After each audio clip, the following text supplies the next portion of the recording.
am no sports fanatic, but I do enjoy watching sport when I find the time. And when I do watch it, I like to actually be there. While you may see more and have replays from every conceivable angle when you watch it on television, you do not experience the atmosphere. It can only be felt when physically present. If I could choose any upcoming sporting event to attend, I would have many options. This week's cricket test between New Zealand and Sri Lanka would be one possibility. Next year's Football World Cup in South Africa would be another. However, I would probably settle for the All Blacks playing Wales at Millennium Stadium in Cardiff in November. Although the main attraction for me would not be the rugby, but the Welsh singing. I'm a quarter Welsh, and my grandfather, like seemingly every Welshman that ever lived, sang in a choir. Whenever I hear Welsh singing, I feel the pride of my heritage swelling up inside me. When that happens, I feel 100% Welsh, not just a quarter.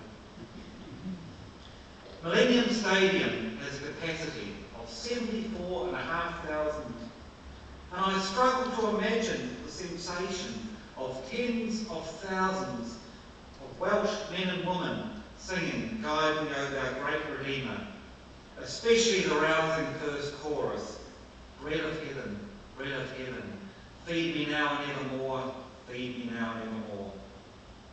Imagine is all I can do though. Without being present, I will never know. As today's Gospel reading tells us, the bread that came down from heaven was Jesus himself. Not only did he teach that he was the living bread, and that whoever ate this bread in the form of his flesh will live forever, but they should drink his blood as well. The concept of eating human flesh would have been as horrific to Jesus' Jewish audience as it is to us today. Eater of flesh was the Aramaic title for the devil. Drinking blood was an equally abominable act. So Jesus' teaching was not merely difficult, it was outrageous. Of course, we now know what he really meant. Very soon his body would be broken for us, and his blood would be spilled for us, and what would be the most revolutionary act in history. This extraordinary sermon that Jesus preached at Capernaum described what would happen to him, and also anticipated the inauguration of the sacrament of the Eucharist, or Holy Communion. A sacrament is an outward and visible sign of an inward and spiritual grace. And the Eucharist is one of two sacraments recognised by the Anglican Church as being commanded by Jesus himself, the other being baptism. Just as it is through baptism that we are cleansed and born into a new life with God, it is through the Eucharist that we are nourished on a spiritual level by sharing in the life, death and resurrection of Christ. The Eucharist reenacts what happened at the Last Supper on the night before Jesus died. On the day of his resurrection, Jesus met Cleopas and his companion on the road to Emmaus. They invited him home, where he took bread, blessed it, broke it, and gave it to them. These four actions reenacted what he had done at the Last Supper, and are repeated at every Eucharist service to this day. So, what actually happens at the Eucharist? Different denominations of the Church have different views. At one extreme is the Roman Catholic position, which is that the bread and wine, when consecrated by a priest, actually become the body and blood of Christ. At the other is the ultra-Protestant view that the Eucharist with no real presence of Christ. Somewhere between this is the Lutheran understanding, which is that the bread and wine remain bread and wine, but there is also a real presence of Christ in what Martin Luther called a sacramental union. To explain this, Luther borrowed an analogy from the 3rd century theologian Origen. If a piece of iron is placed in a fire and heated, it glows red. It remains iron, but heat is now present. The Anglican Church was reluctant to be tied down to a precise position, as it had to accommodate the diverse views of individual Anglicans, which did, and still do, vary.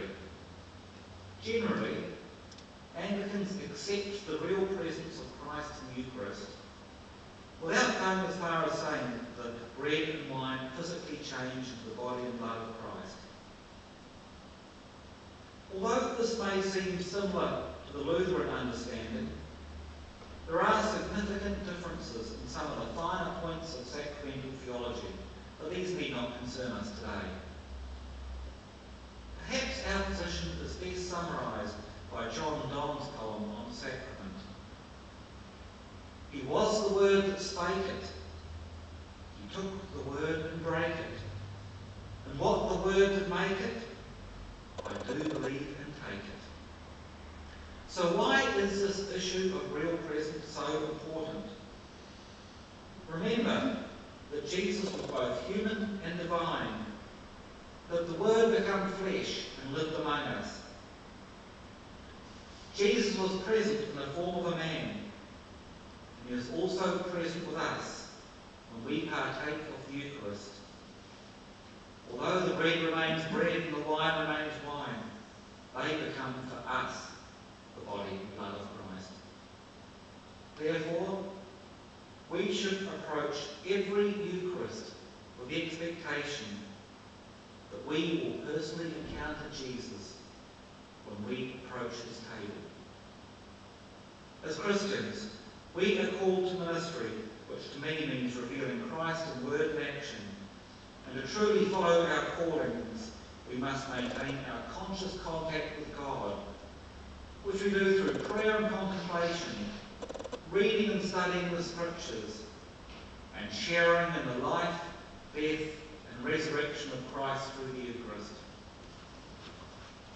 The tens of thousands of Welsh men and women who will sing Guide Me, O Thou Great Redeemer when the All Blacks play Wales in November will be focused on rugby rather than theology. Yet they can remind us how the bread of heaven is a physical sign of God's saving grace. Just as we cannot comprehend the power of a mass gathering of Welsh voices without actually being present, the Eucharist would not be what it is and be so central to our worship if it were not for the real presence of Christ.